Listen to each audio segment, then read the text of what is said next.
Қараңыз. Өзі әр кезде сақтану болады.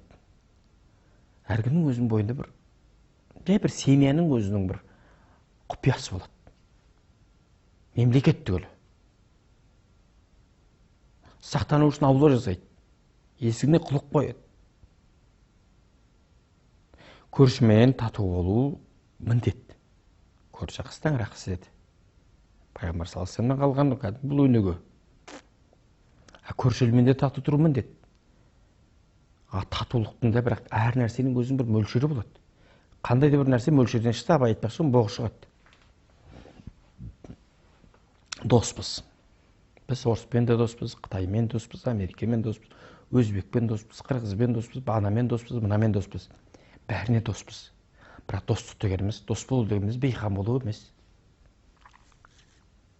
Дос болу дегеніміз өрсізімізді өртеу емес. Кез келген нәрсеге бір жалпы сақтық, өзін өзі сақтау, өз бағасын білу дейтін дүниенің қажеттігі алдымыздан шығады да тұрады. Мысалы, жасырын емес. Қытай бүгінгі білім беру саласында өзінің бүгінгі ұрпақты, мектеп жасындағы балаларды, одан үлкендерді қалай оқытып жатыр, қалай оқытты. Балқаш көліне дейінгі территорияның барлығы ұлы Жүнгеннің, ұлы Қытайдың мемлекеттің жері деп түсіндіріп жатыр. Ендігі жерде сіз Қытайдың мойнынан алып тастай алмайсыз. Уақытша Қазақстан Республикасында жатқан біздің ата-қонысымыз деп біледі олар Талдықорғанның жерін. Албан Суан Найманның қонысын қазақтың шежіре тілімен айтқанда бүгінде біздің ата-қонысымыз деп түсіндіріп жатыр.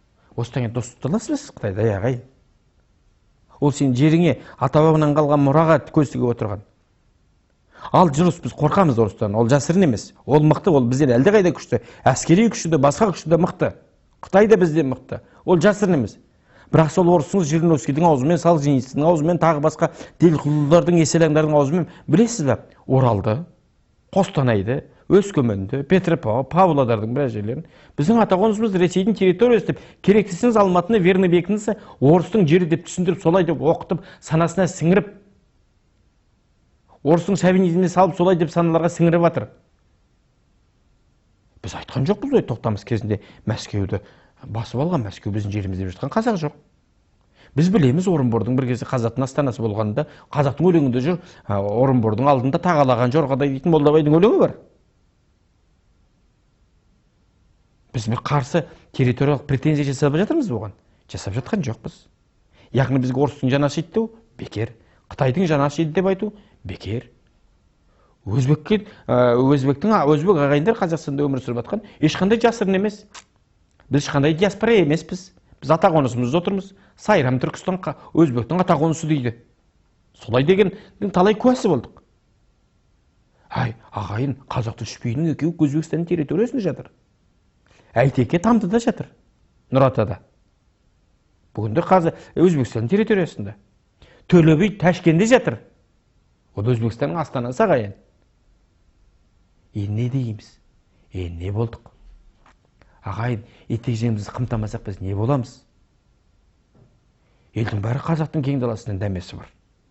Сен мықты болмасаң, сен рухани тұғырың мықты болмаса, сен тілің дінің тұтас болмаса, сен бір-біріңді сүймесең, бір-біріңді тас түйін бірлігің болмаса, тас жұдырық қойып бірігіп отырмасаң, осы оң тазының ортасына түскен қоян сияқты жұлынып тістегеннің аузында ұстағанның қолында кетуіміз кәдік біздің. Сондықтан да бізге тұтастық ауадай қажет. Қазақтың бірлігі қажет. Сопы болып, зікірші болып, анау болып, мынау болып, бөлініп, үйтіп-бүйтіп біріміздің артымыз бір шығып жатқан кезде қазақты қазір туталақайын шығарып, қанталапайға салайын деп отырғанын біз біліп отырмыз ба? Өкінішке орай біліп отырған жоқпыз. Көп қазақтың өкінішке орай қашанда жаулаушының қолындағы құрал солай болған. Кенесары неге жеңілді?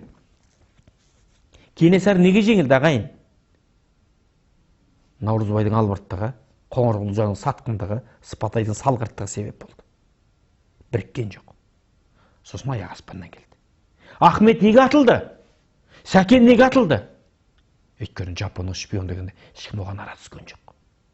Сол кезде Сәкенге, Жүсіпбекке, Ілиясқа, Мағжанға жала жауып жатқан кезде шоқ-шоқ деп сырттан ағайын қандасы қарап отырды. Кетсе кетіп қалсыншы, жүрсе өтіп кетсінші деп. Ғабит сияқты асылдарға өте кенде болдық. Бейімбет жау болса мен де жаумын дейтін адам өте аз шықты. Қазір қараңыз интернетте. 37 жыл болса бір-бірімізді атып жіберуге дайырмыз. Бір-бірімізді етімізді тірідей жеуге дайын болып отырмыз. Сол интернеттегі жаланы жауып жатыр. Соның астына реплика қараңыз. Бірін-бірі қазақ қорғамай отыр. Аяғы не болады? Аяғы қазақтың құруына алып келуі мүмкін, ағайын. Біз ойлануымыз керек. Бізге тұтастық керек. Біріңді қазақ, бірің дос көрмесеңіздің бәрі бос. Абай айтқан, бәрі бос. Тәуелсіздік деген сөзіңнің, Астана деген сөзіңнің, қазақтың даласы, Атырау, Сарыарқа, Жетісу, Жиделібайсын деген сөзіңнің бәрі бос болып қалады егер қазақ бірін-бірі дос тұтпаса, бірін-бірі бауыр тұтпаса. Жарайды, оны бөліп жатыр шала қазақ, қара қазақ. Шала болсын ол қазақ. Ол қара болсын қазақ, кедей болсын қазақ, бай болсын қазақ. Бір-бірінде кеудеге теуіп тербесіне қазақша білмейсің, сен оңбаған, сен елді сатып жүрсің десе, ол біраздан соң оның да беті қайтып қалады. Сен оңбаған намаз оқымайсың деп, оған тиісуге болмайды. Оқиды, иншалла, Алладан оны иманды нәсіп етуші Алла. Кешір оны. Тауфиқ сұра Құдайдан оған. Бір қазақтың баласы екенін түсінуің керек. Түсінуіміз керек. Мен түсінуім керек, сен түсіну керек, ол түсіну керек. Әйтпесе елдіктен біз айырылып бара жатырмыз. Қазір қазақ қоғамы құрдымға қарай бет алды. Осыны әркім түсінбейінше, жүрегін түбіне түсірмейінше ел болмаймыз.